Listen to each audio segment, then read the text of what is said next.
What's up? My name is Total Eclipse. Yo, DJ Precision. Yeah, what up? This is DJ Rob Swift, and we're the X-Ecutioners.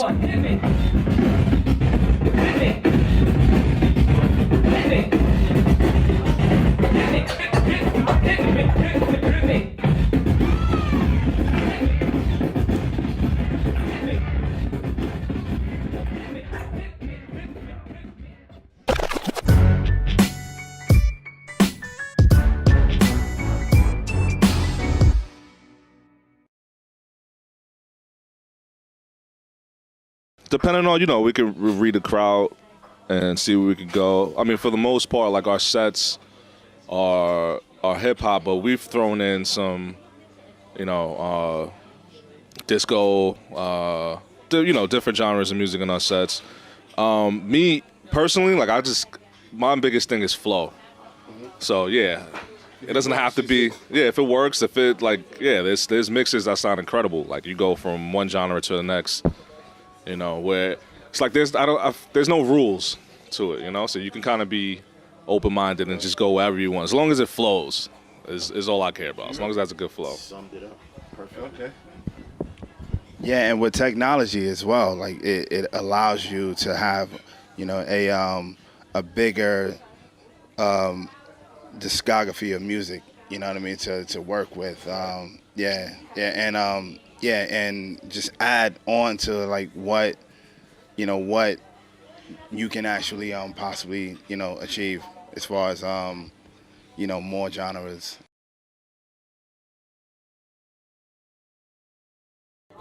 I think that technology is good and bad depending on the person operating it.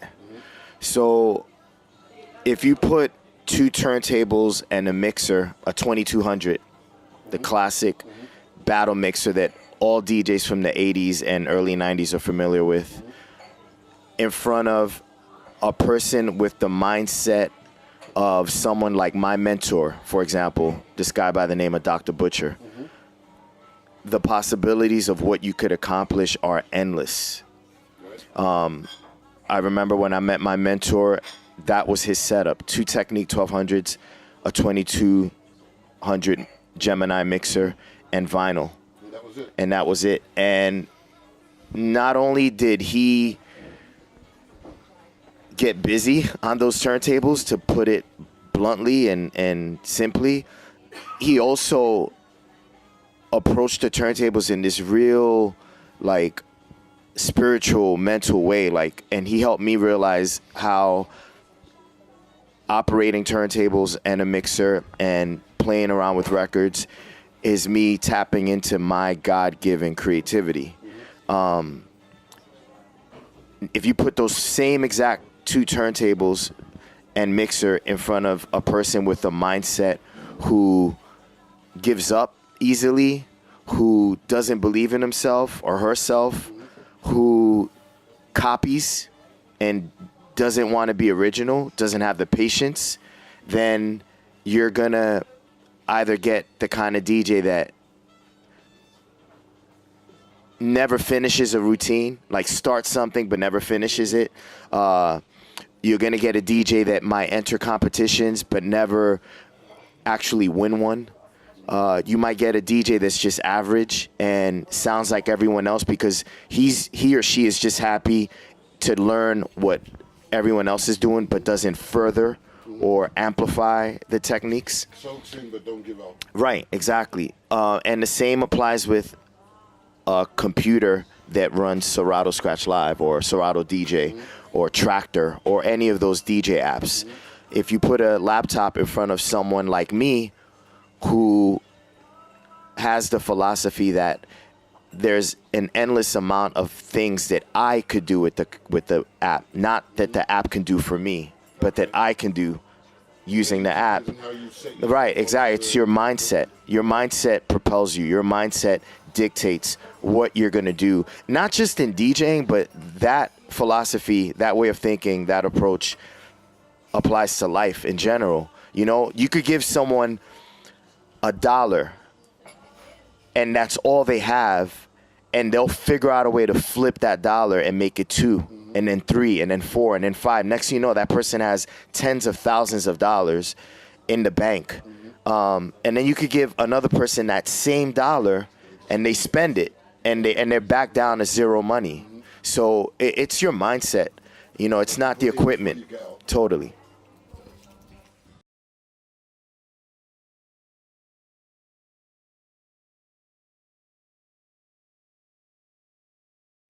It's all in, like Rob said, it's all in the person controlling it. Like, you can have, you know when somebody's faking it. You know who kind of has a history from the vinyl, and it's all about you know, just moving on with the times.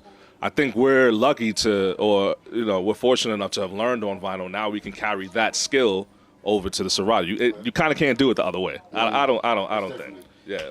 Yeah, we carry that skill and influence others like Raina, you know, to do particular patterns where it's been done, you know, in this origin, like from vinyl, you know, where he's adding, like he will maybe add like certain things where, you know, it's part of the technology feature, you know, that will spice up, you know, what he's actually doing that's, you know, pretty raw where you're eligible to do on vinyl as well, you know. So we're at a time where I think if we were judging, I believe, we will see through, like, you know, everything, you know what I mean, between, like, you know, you're actually, you know, cheating to try to get away, you know, with certain elements, you know, where opposed to that, you know, doing something really raw, but adding your influence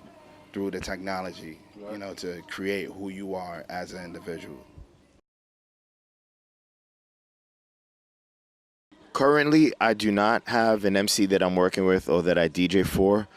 I did have one. That was like one of my main goals when I decided to start DJing seriously. I always wanted to experience what it felt like to DJ for an MC or a rap group, lay down studio scratches, tour. And in 1992, when I won the East Coast DMC Championship, I got tapped by Aightgenossen. Aightgenossen at the time was famous for his verse on Live at the Barbecue, featuring Main Source, Joe Fatal, Large Professor, obviously. And his verse was the third verse. And that song was just hot in New York City and nationwide around the time. Yeah, and worldwide. Yeah, that's good to know.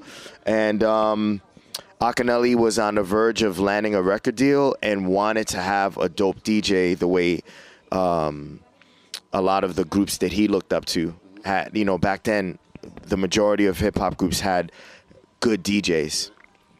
And in live shows, these groups or these artists would give their DJs like 5 minutes to showcase their skill and do a quick set, and he wanted to have that same kind of show experience. So he went to the 1992 DMC that I was in New York City at the Palladium, and I won. And I remember I got off stage, and he went up to me. He was like, "Yo, man, I'm Aightgenossen," and I was like, "Yeah, I know who you are." He was like, "I heard about you. I actually came to this battle specifically to see you, and I'm really digging like what you did, and would you be down to tour with me and be my DJ?" And I was like, "Hell yeah. Give me your number." And I'd call him literally every single day after that, like, "Did you get signed yet? Like, when are we going to start working on the album?" Literally every day I would call him and ask him the same questions. And finally, after about 7 months or so, he was like, I signed to Interscope. He signed his deal with Interscope Records and released an album called Vagina Diner in 1993. And it was dope, man, because we were in music videos. He's saying my name in songs. And the first time that I toured to Europe was with Aightgenossen. We went to Frankfurt, Germany. Okay. And I just experienced what I feel a lot of DJs today miss out on. Right now, I'll be honest with you, no. Right now. No, there's not any new material. Well, this tour, I know that typically when artists and bands tour, they're promoting an album or they're promoting a project that they have just released or is about to be released. This tour kind of just came together organically on its own without there being that product.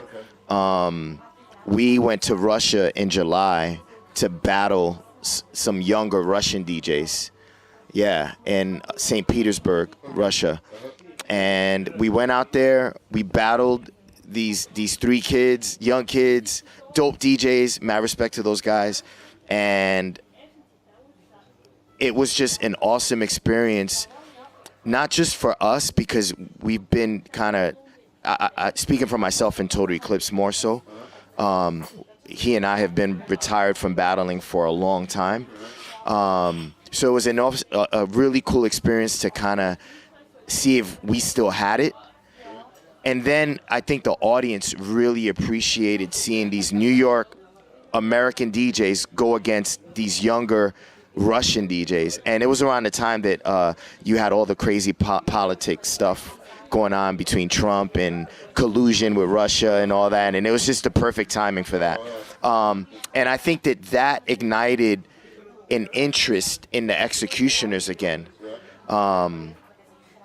And our booking agent here from Europe, Lothar, from Daily Operations Booking, was like, yo, maybe we should put together a quick little European run.